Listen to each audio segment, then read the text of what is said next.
I'm going to be reading Sandra Cisneros' House on Mango Street. A house of my own. Not a flat, not an apartment in back, not a man's house, not a daddy's. A house all my own, with my porch and my pillow, my pretty purple petunias, my books and my stories, my two shoes waiting beside the bed, nobody to shake a stick at, nobody's garbage to pick up, only a house quiet as snow, a place for myself to go, clean as paper before the poem. Mango says goodbye sometimes. I like to tell stories. I tell them inside my head. I tell them after the mailman says, "Here's your mail. Here's your mail," he said. I'll make a story for my life, for each step my brown shoes takes, I say. And so she trudged up the wooden stairs, her sad brown shoes taking her to the house she never liked. I like to tell stories.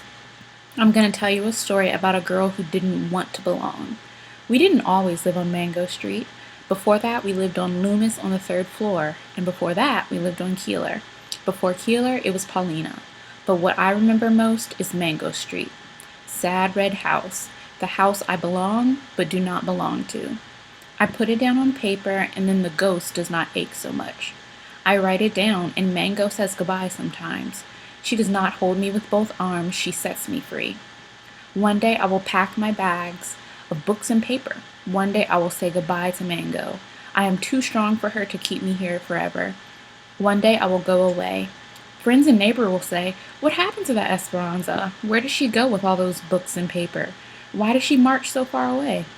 They will not know I have gone away to come back, for the ones I left behind, for the ones who cannot out. This book was one of many that was banned in Tucson, Arizona because of the Arizona House Bill 2282 in 2012. The officials banned the Tucson Mexican American Studies because basically they stated that this program promoted the overthrowing of U.S. government. The Attorney General, Tom Horn, he claimed that the teachers who taught Chicano literature taught things through like a racist filter, wrongly informing the students.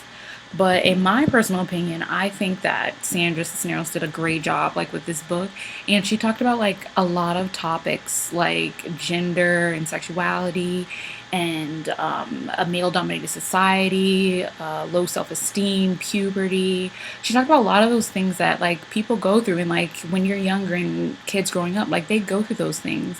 I read the book when I was younger, and I don't see anything wrong with it. I actually enjoyed the book. I think she did an excellent job writing it, and it was great.